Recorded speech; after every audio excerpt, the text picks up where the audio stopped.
Hello everyone, and welcome to my General Hospital Today channel.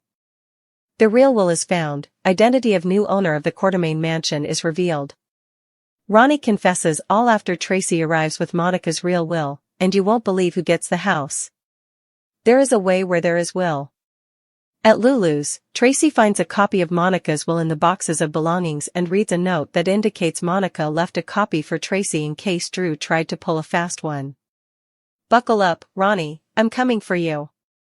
Tracy tells Ronnie as she runs off with determination. Later, Emma meets Gio at Lulu's and tells him she couldn't get Dalton's key fob, but she knows who can. They convince Rocco to borrow the key fob from Britt, and say he'd be saving Britt from going down with Dalton. He agrees to help and asks them to stay here to hand out candy to any trick-or-treaters. Emma inquires as Rocco departs about the contents of these boxes. Tracy is staying here, according to Gio, and he is sorry that she lost her home. Emma says that the house is his too. The jig is up for Ronnie and Martin. Ronnie takes a moment to sign the papers at the Quartermaine estate. That's when Outback rushes in, snatches them, and takes off with. Cody walks in and asks where his dog is. Olivia and Ned, who have also come to see what's going on, follow Cody and Chase as they arrive, having heard the commotion regarding the dog stealing the contract. Ned suggests that they return tomorrow with a brand new, certified document to sign as Cody heads out to the Outback. However, Drew insists he's taking ownership of this house today and will be the head of the Quartermaine family. Drew hears Ned say that Edward would have been the first to disown him if he hadn't decided Edward was part of the family. Cody soon returns with the papers, and Drew says, for once, Cody is right on time. Drew tells Ronnie to sign the contract. After that, she can get rid of them all in this house. Suddenly, Tracy bursts in and declares the sale of the house is null and void, and she has Monica's real will. Ronnie comes clean. Tracy ripped the contract when Michael and Olivia told her that Ronnie didn't sign it. Ned inquires about the significance of Monica's actual will. Tracy reveals that she discovered it alongside a letter from Monica in a box. Drew and Martin attempt to claim that the will is obviously a fake, but Michael counters that it's notarized. Ronnie finally admits that the will leaving her the house was forged, but not by her, it was forged by Martin. Everyone stares at Martin, and Tracy grins from ear to ear. Ronnie explains that Martin, claiming to be Monica's friend, contacted her and had a plan to ensure that the estate would be distributed to someone deserving. She never intended to cooperate with Martin's plan until Tracy treated her badly as she tried to say goodbye to Monica. Ronnie says it was revenge, pure and simple, which Tracy deserved, but it was misguided and wrong of her. She is aware that Monica loved all of them, which is why she was unable to take them home with her. She is happy that Monica's wishes will finally be carried out. Ronnie continues to reveal that she also accepted Martin's plan because he was trying to blackmail her and threatened to accuse her of fraud if she didn't sell to Drew. Drew, Martin, and Ronnie should be detained by Tracy and Chase. Drew insists he was not involved in this, which Ronnie confirms. Who is going to jail? Martin storms out after Drew tells him they aren't finished here, but the family won't let Martin go. Tracy wants Chase to handcuff Martin and Ronnie, but Ronnie's family defends him for speaking out. Tracy still wants Martin cuffed, and she promises that when she's done with him, he won't be in a local county jail but in a big boy prison. Ned tells Chase that he has a better plan and prevents him from dragging Martin to jail after he puts him in cuffs. In the show's final moments. At the hospital, Britt's alarm goes off, and she steps away and heads into a room with her meds as Rocco watches. He's about to open the door to the room just as Britt's about to inject herself. Sunny is informed by Alexis that she will investigate Portia, but she does not promise him anything regarding her defense. Drew suddenly enters and shouts, "I want Michael buried up to his neck." He asks, "What the hell is this?" when he sees Sunny there. Curtis accepts Jordan's suggestion that they proceed slowly and wait until his divorce is finalized. She doesn't want to wait for anything when he leaves her door. She kisses him, and Portia arrives just in time to see. Gio discovers for the first time at Lulu's that he is a Quartermaine and that the house is a part of his past. Because they need to talk about Jens, Laura calls Anna and asks her to call her. That's when Martin walks in, and she can tell something is wrong. He explains he has found himself in a regrettable situation. At the QS place, Olivia says, leave it to Monica to suspect there would be funny business with her will. Tracy is content that Michael has his inheritance, and Ronnie is sorry for everything. Michael is reading the will, which Tracy didn't get a chance to do, and says grandmother didn't leave him the house, she left it to Tracy. Tracy is flabbergasted. The day began with a storm brewing not just outside, but within the walls of Port Charles itself. At Lulu's, Tracy Quartermaine, ever the matriarch and master of old family secrets, was sorting through boxes that once belonged to Monica. Dust coated the cardboard, but Tracy's sharp eyes caught something glimmering between the old linens, a sealed envelope with her name in Monica's familiar handwriting. She tore it open to find a copy of Monica's will, along with a note scrawled in Monica's precise script, Tracy, if Drew tries anything, this will is your proof. Trust no one but yourself. Tracy's breath caught. Oh, Monica, she muttered, clutching the document. Then, in that fiery Quartermaine tone, she declared, buckle up, Ronnie, I'm coming for you. With that, she grabbed her purse and stormed out, heels clicking like a war drum of justice. Meanwhile, at Lulu's, Emma and Gio were plotting something of their own. Emma confessed she couldn't get Dalton's key fob, but she knew who could. They convinced Rocco to borrow the fob from Britt, spinning a tale about saving her from Dalton's downfall. Rocco hesitated but eventually agreed, saying he'd help as long as they stayed to hand out candy to trick-or-treaters. As Rocco left, Emma's eyes drifted over the pile of boxes. What's all this? She asked. Gio sighed, explaining that Tracy had been staying there since losing her house. Emma's face softened. Then it's not just her house, it's yours too, she said. Gio didn't quite understand what she meant, but those words would echo later that night when everything changed. The jig is up for Ronnie and Martin. At the sprawling Quartermaine estate, tension thickened the air like fog. Ronnie stood by the grand piano, pen poised over the sale documents Drew had thrust before her. Martin hovered nearby, his smug grin faltering only slightly as the family's voices echoed in the hallway. Just as Ronnie was about to sign, Outback, the ever-loyal dog, came barreling through, leaping onto the table and snatching the papers in its mouth before dashing away. Chaos erupted. Brooke Lynn shrieked, chased, and in burst Cody, bewildered and shouting, "Where's my dog?" Olivia and Ned followed, drawn by the noise, their eyes darting from the missing papers to the frantic people in the room.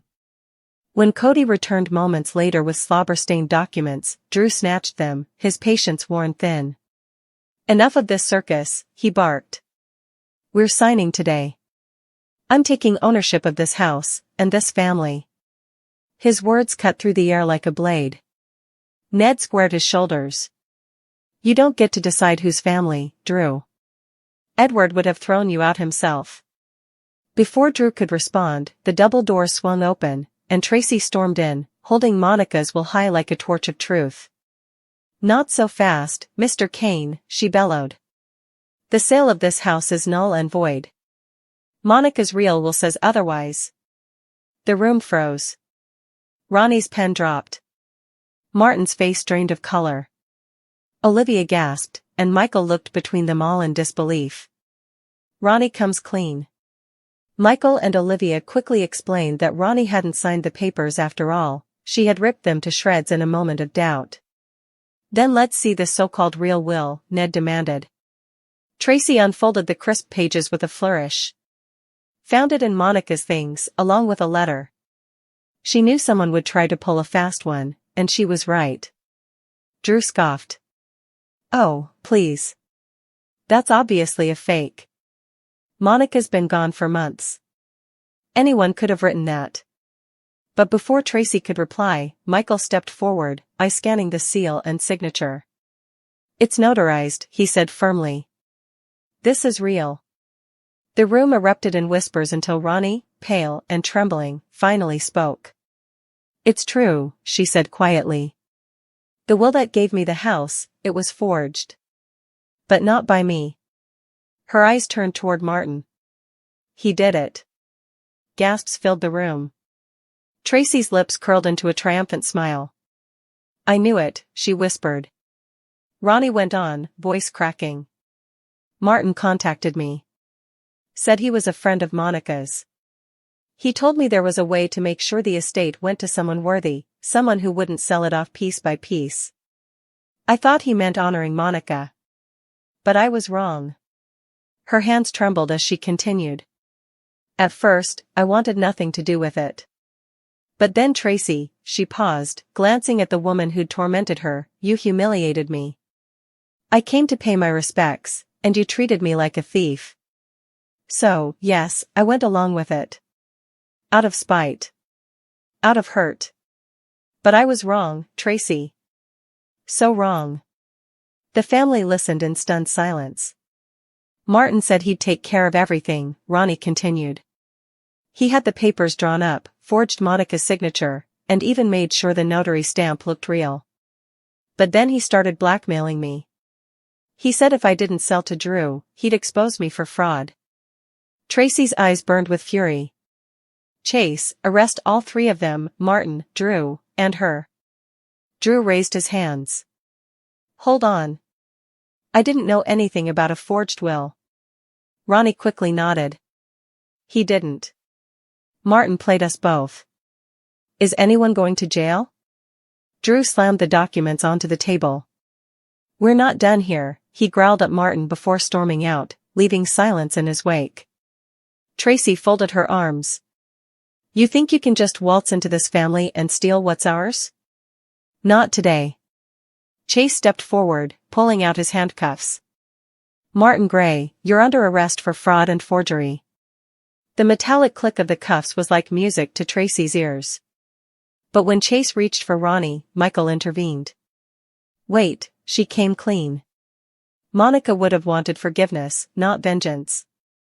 Olivia nodded in agreement, placing a hand on Tracy's arm. She told the truth, Tracy. Let that be enough. Tracy scowled but relented, though her gaze never softened. Fine. But when I'm done with Martin, he'll wish he'd never learned how to hold a pen. Ned stopped Chase before he could escort Martin away. Hold up, he said thoughtfully. Maybe we can handle this another way, one that keeps the Quartermaine name out of tomorrow's headlines. Chase hesitated but finally nodded, lowering his cuffs. In the show's final moments. Meanwhile, at the hospital, tension unfolded on a different front. Britt's alarm chimed softly, signaling her medication time. She slipped into a quiet room, unaware that Rocco was just outside, key fob in hand, ready to fulfill his promise to Emma and Gio. He hesitated as he saw Britt readying a syringe, realization dawning that this wasn't just routine treatment. Elsewhere, Alexis met with Sunny, who asked her to look into Portia's case. No promises, she warned, flipping through her notes. Before she could continue, Drew stormed in, furious. I want Michael buried up to his neck, he roared, his rage echoing through the room. Sunny turned, eyes narrowing. What the hell is this? Drew froze, caught off guard by Sunny's calm authority. Back at Jordan's apartment, emotions were running just as high. Jordan told Curtis they should take things slow until his divorce was finalized.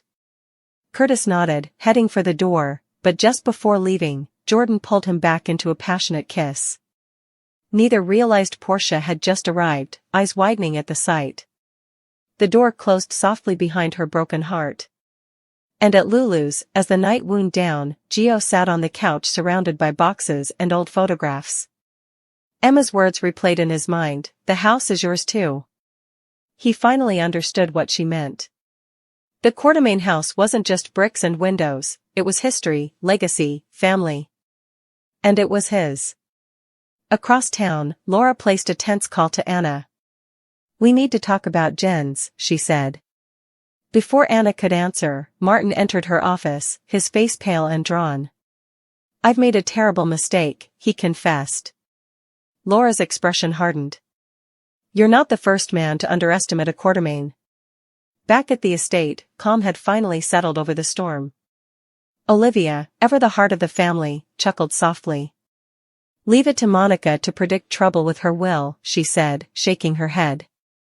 Ronnie stood nearby, tears in her eyes. I'm sorry for everything, she whispered. Tracy exhaled, exhaustion finally replacing anger. Well, she said dryly, at least Michael has his inheritance now.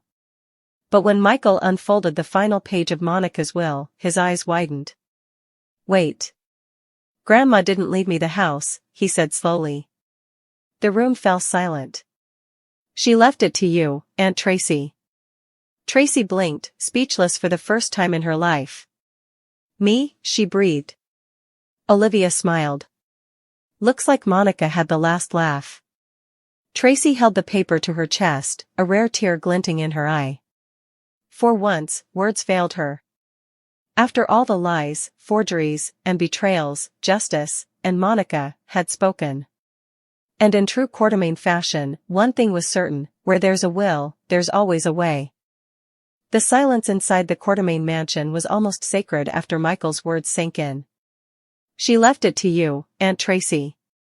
Tracy stood frozen, Monica's reel will trembling in her manicured hands. For once, she couldn't find the words. Olivia, ever the empath, placed a gentle hand on her shoulder. Tracy, she trusted you, she said softly. Tracy blinked rapidly, her voice cracking. After everything I did, the arguments, the scheming, the unkindness, Monica still trusted me? She glanced around the room, her expression softening in a rare moment of vulnerability. That woman had more grace than I ever deserved. Ned smiled faintly. She always saw through the chaos, Mom. Even when you couldn't. But before sentiment could fully settle in, the front door burst open with a loud bang. Drew stormed back in, eyes blazing with fury, followed by Martin, now free of his cuffs and flanked by Chase. You think this is over? Drew barked. Think again. Tracy crossed her arms, all traces of emotion gone. Oh, please. The ink on your humiliation isn't even dry yet. Drew slammed his hand against the table. You think you can rewrite history because of a dusty piece of paper? That will doesn't change the fact that I earned my place in this family. Ned shot back, you stole your place, Drew. Monica's will prove it. But Drew wasn't listening. His anger was volcanic, and Martin, nervous, sweating, desperate, took a step forward. We can fix this, he whispered harshly to Drew. There are loopholes. If we contest the will. Tracy cut him off sharply. Oh, I don't think so, Mr. Gray. I'm already on the phone with Diane Miller. She'll shred you both faster than Sonny's coffee shipments. Michael stepped in. Enough. We're Quartermaines. We don't tear each other apart like this. Tracy smirked. Are you new here, Michael? Ronnie, who had been standing quietly in the corner, finally spoke. You don't need to fight anymore, she said softly. Monica's wishes were clear. The house belongs to you, Tracy. Tracy looked at her with cautious eyes. Why do I get the feeling this isn't the last time you'll come clean, Ronnie? Ronnie took a deep breath. Because there's something else you all need to know. Every head turned. Olivia's eyes widened. There's more? Ronnie nodded. Martin didn't act alone. She looked around the room, hesitating. Someone else helped him. Someone inside this family. The room went deathly silent. The tick of the grandfather clock suddenly seemed thunderous. Drew's brow furrowed. Who? Ronnie's gaze shifted, landing squarely on Brooke Lynn. Me? Brooke Lynn gasped, color draining from her face. What the hell are you talking about? Ronnie hesitated, her voice trembling. You delivered the envelope to me, remember? You said Martin had the papers Monica wanted me to sign, that it was part of her legacy. You even told me Monica would have wanted me to keep the house. Brooke Lynn shook her head, horrified. No, I didn't know. I thought I was helping finalize something for the estate. Martin said Monica had updated her will before she died. I would never. Chase immediately stepped in, protective instincts on high alert. Hey, slow down. Brooke Lynn didn't know she was part of anything illegal. Ronnie's voice softened. I believe that now. But at the time, I thought you were all in on it. That's why I signed. She stopped, guilt clouding her features. Tracy's expression hardened again. You people couldn't run a lemonade stand without breaking the law. Olivia sighed. Tracy, please. Let's not start World War III tonight. But the night was far from over. Act 2, The Reckoning. Later that evening, the Quartermaine mansion was a flurry of chaos. Diane Miller arrived, briefcase in hand, ready for battle. Tracy, I got your message, she said briskly. If this will is real, we'll get it certified and filed by morning. But if Drew contests it, we're looking at months in probate court. Tracy's jaw tightened. Then we start now. Meanwhile, Drew was pacing in the foyer, whispering furiously into his phone. Yeah, Austin, I need that document you were holding for me, the one Monica had you store in the clinic safe. If it's what I think it is, we can still turn this around. Unbeknownst to Drew.